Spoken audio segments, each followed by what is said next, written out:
Hi, how are you doing? What's going on, everybody? I hope everyone's doing well. Let me tell you, we're going for take number two because let's just say we may have had to take an emergency number two. So it's very fitting. Uh, you don't want to know much more about that in the middle of this recording. Something occurred and I had to run. And let me tell you, did I run? Let's get into this bad boy, okay? Earnings. I know you're excited. I know I am. Next week we got a nice big slate. The week upcoming here, obviously nothing too crazy, nothing massive, but it's worth talking about. There's definitely some stocks I wanted to get into here. So let's go ahead and dig right in, starting with the none other than Carnival Cruise Lines, baby, Carnival Corporation. You know them for their line of cruises, baby. You know it. You've been on them. I know I haven't, but anyways, why do I like to look at Carnival Cruise here? One of my focus stocks because this thing is absolutely taking a moonshot. So pictured here, you've got the 1 year chart, and let me just tell you, this is an absolutely just stagnant chart for the span of nearly a month, right? Or what is wrong with me? Nearly a full year, this thing was completely stagnant from June of 2020 until May of 23 this year. Since that time period, this stock, in a matter of a month and a half, is up 68%, nearly 70%. We're talking about a what is wrong with me? $6.50 share increase in the span of a month and a half on this stock.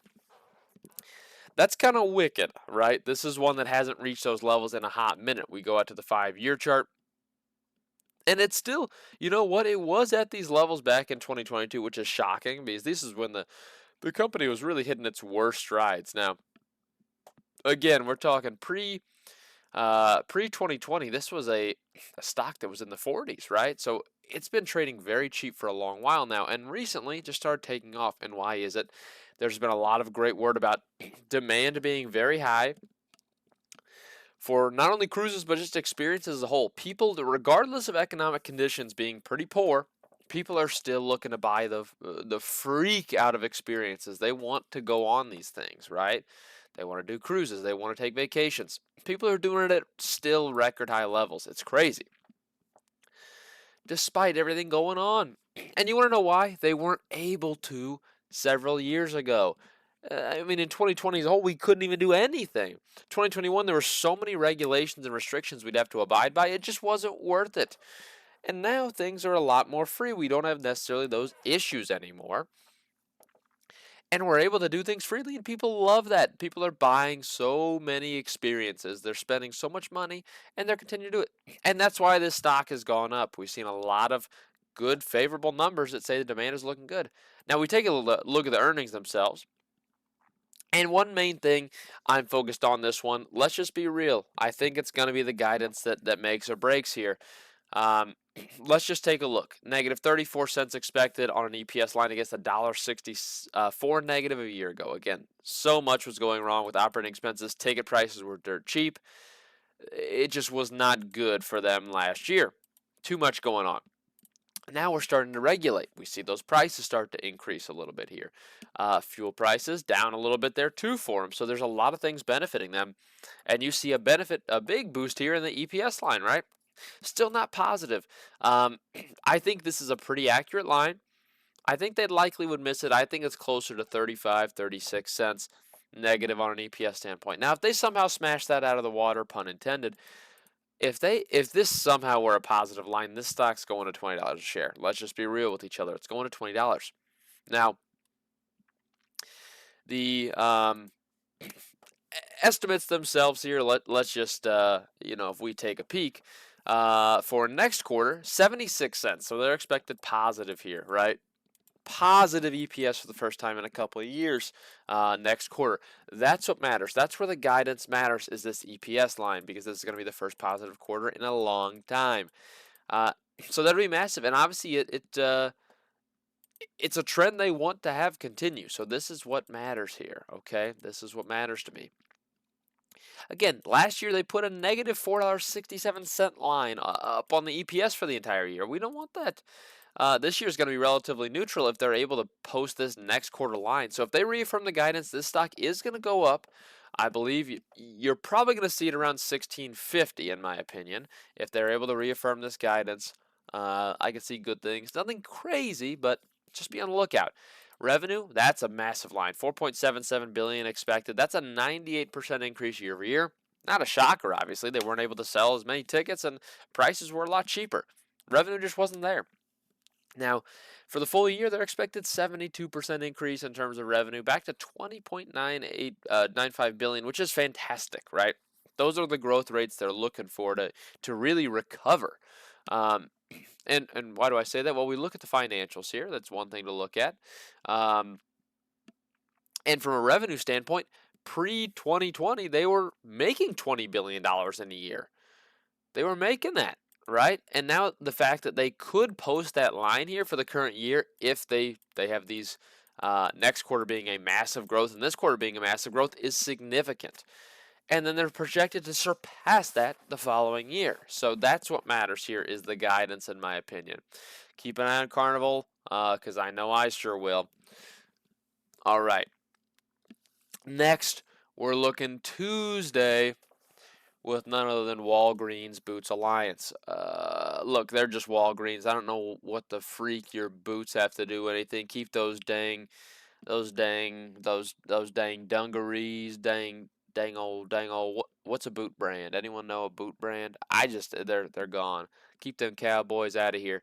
Anyways, basic numbers here. Nothing crazy with Walgreens. They've actually taken a decent hit here. The stock has, as of late, as really the entire healthcare industry really has too. Not that they necessarily are healthcare, but they sell healthcare products. So I don't know. I'll keep an eye on that one. TD Synnex. That sounds fake. Schnitzer. Now, here's a picture of Schnitzer. I've not partaken. Now, what's to the right of it? That mush, that yellow mush of disgusting vomit? I don't know what that is. If you're German, please tell me, but here's some Schnitzer. Oh, wait, that's Schnitzel. My apologies. I must have gotten that one wrong. Then we have clearly here just a soccer club's logo, football club, whatever you want to call them. Live one after them. And then the Corn Fairies coming to visit. When you leave a kernel under your bed, you know what happens when you wake up in the morning? That's right, you get a full ear of corn when you put just one kernel under the bed. So that's what happens when the Corn Fairy visits. I'll be on the lookout. AV AeroVironment. It's just a garbage name of a company. I can't lie to you. I hate it. Jeffries. Look, let me tell you, I know a lot of Jeffries, and I like most of them, but this one in particular, look, you talk about an analyst firm, and they just you know my opinion on these analyst firms. They're never right, and the only time they are is because they change their answer. They change the answer on the test after they find it, right? Their test is, hey, what's this stock going to be 12 months from now? And then 1 month down the road, they change it because what they were saying was going to happen isn't going to happen. I mean, what's the point of these price targets here? They give a 1 year price target. What they mean is, we're going to give you a 1 week price target and then change it right after that because we effed up bad, because we predicted everything wrong. Screw these guys. Transform. Sometimes I wish I could, like Ben 10 and Nova Gold following them. Wednesday morning, very fitting they report in the morning. A little bit of General Mills. Nothing more basic than a nice General Mills, man. They make every product under the sun that you know and love. Obviously, you mostly know them for the cereal. They're just everywhere in that freaking supermarket, though. Everywhere in the grocery store, you see General freaking Mills. They're not going anywhere. They never will, folks. Just a fact. Now, the logo, I know it's supposed to be a capital G, but just take a look at what this is, all right? I know you've never thought of it this way. All right, here's the stick figure up in the top left. How much? Let me just do this. Oh, baby, you know I'm going to do this. You know I'm going to do this. All right. Oh, that's on the right side of your screen. Okay. Take a look at this stick figure. His arm is holding this little handle here. Legs down here. What's he sitting on? That's right. It's a new age pogo stick, right? he sits on this, and this is just it's a thin sheet of metal, right? Thin sheet, carbon fiber-esque maybe. Uh, Needless to say, because of his body weight here, it's got obviously a lot of resistance here, but it builds up a nice spring to it. It's like Tigger's tail. Yeah, I said Tigger. Tigger's tail right here. So when he jumps up and down on it, it bounces. So, and he's having a lot of fun. That's why there's the heart above it. Never thought about it until now, did you? UniFirst after them. After close, what is going on? I swear I resorted to default, but I guess I didn't. There we go. 80%. That looks like a good zoom for you, do you think? Or do we like that? You know what? Oh, freak, I was zoomed in. That's my bad. I was being a dummy. All right, now that I've wasted your time doing that, let's look at Micron. Why did I bring up Micron? Well, obviously semiconductor manufacturer. It's definitely a group that has done a lot this year. But Micron, you know what? Up 30%. But we look a year out, up 11. This doesn't quite compare to a lot of these other semiconductors and what they're doing. Now, even on a 5-year basis, this is a stock that's incredibly cyclical, and you see it. You see it in the chart too. We get ups, downs, ups, downs, ups, downs. It just keeps staying relatively consistent. You see it over a 5-year period. Now they're expected a terrible earnings report. Negative $1.57 in EPS. For the whole year, negative $4.63. A lot going on there. And again, very cyclical. So you see this with them. It certainly happens. Now the revenue expected at 3.67 billion. That's a 57% decline. For the whole year, they're expected to decline sales 50%.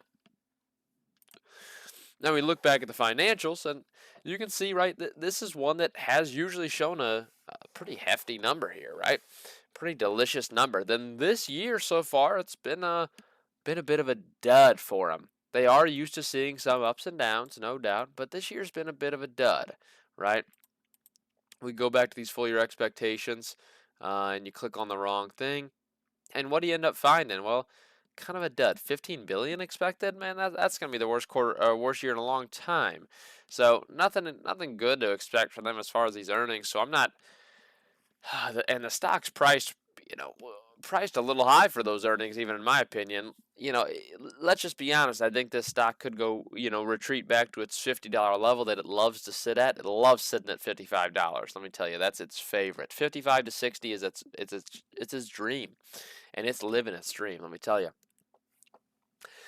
BlackBerry following them. I actually didn't know BlackBerry has adopted. Um, Adopted? They have adapted their business. I keep thinking all this whole time, what is this garbage BlackBerry? Well, they don't really manufacture hardware as much anymore. They're a lot more software based and cybersecurity based than they were prior. And I think that's obviously how they're still alive. Otherwise, if they manufactured those piece of garbage mobile devices, they wouldn't be doing anything. If that was their only business. Concentric, Franklin Covey. I don't know anyone named that. Worthington. Look, come on, this is lame stuff. H.B. Fuller. What are we doing? Let's think of an actual name. We're just going to name everything after ourselves. Get out of here. Next, you're going to say Ford's named after somebody. Clearly, it's not. American Outdoor Brands. Now that's a name there. That's actually a name right there. Let me tell you. Just kidding. Sleeper, Athlon Medical Group, and Culp. Look, I'm not a Culp guy. Whenever I get orange juice, I'm not a Culp guy. A lot of people go with the high Culp. I don't even know how you drink that. It's like drinking a smoothie that hasn't been mixed properly. Thing's disgusting. Gets stuck all up in the throat. Who's drinking that Pulp. My bad. I'm mixing up all my words here today. Thursday before open. Paychecks. I love getting paychecks every 2 weeks. Let me tell you. Some people get them weekly. I did for a little bit in my previous job, but now I'm in every 2 week, and that's fine. Some people, they spend more money because they get it every week. So that's all right. They just want to spend it every time they get a second to spend it. Then we get Rite Aid. Rite Aid.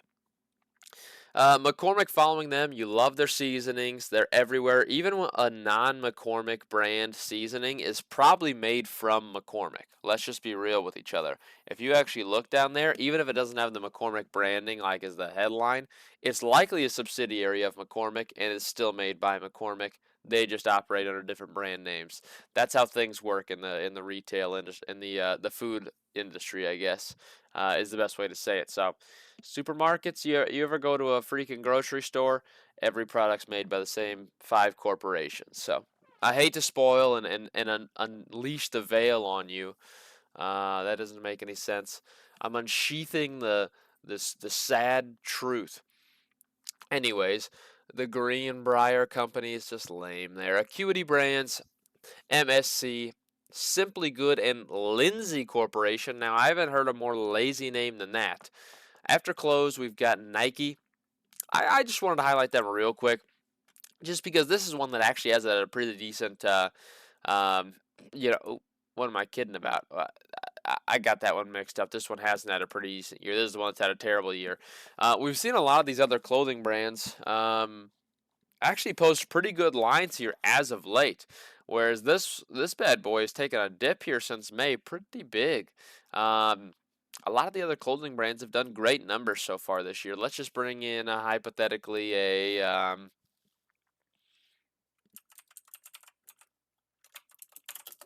let's just bring in Tapestry. Why not them? Year to date up 10%. Let's bring up, how about another one? Lulu stock. You know Lululemon. How are they doing on the year? Up 15%. Anyways, the point still stands. A lot of these clothing brands have done actually pretty darn good over the last year, really year to date. Nike, not so much. They've been taking a stinker of a year so far. Now, what are they expected? Expecting a decline in the EPS line, both on a quarterly and annual basis here. Expected 67 cents versus 90 cents of a year ago. That's kind of lame. And for a revenue line, expected to only really grow 2.9%, which for this company is not that bad for just clothing. Still expected to grow 9% on the year, which is pretty significant, especially when you look at the stock here itself. Let's just go back and take a look. It's trading at a high PE ratio, so it's kind of baking in this benefit. And a lot of that reason that EPS or that PE ratio is a little high is because these earnings haven't been as great this year, right? This is a high PE ratio for a company that makes clothing. I mean, I can't lie to you, it just is. And it's closer to its 52-week high than it is its 52-week low. I don't like the stock here at these levels. I think it could definitely test some lower levels after these earnings. Anyways, that's what I got for Nike. Then we go into Progress, Accolade, SGH, Mytech, and then we're finished at Friday with Constellation Brands. A little bit memey when we get to console. You know what I like about this headset? I'm laying back right now. I'm literally laying down in my chair because I got a nice chair that does some ultra reclining. Let me just tell you, this is a nice Respawn gaming chair. Got it on sale, $40 for this bad boy. Was originally $179, so you can't blame me for using it. Anyways, I'm laying down right now, and I'm finishing the video that way. Now, how am I going to hit the F8 on my keyboard to stop my recording? You know what? I'm going to try to hit it with my foot. I'll tell you how that goes here. Thankfully, the F8 I can see pretty easily from here. Let me just do the toe. Best of luck, everybody. Let's see what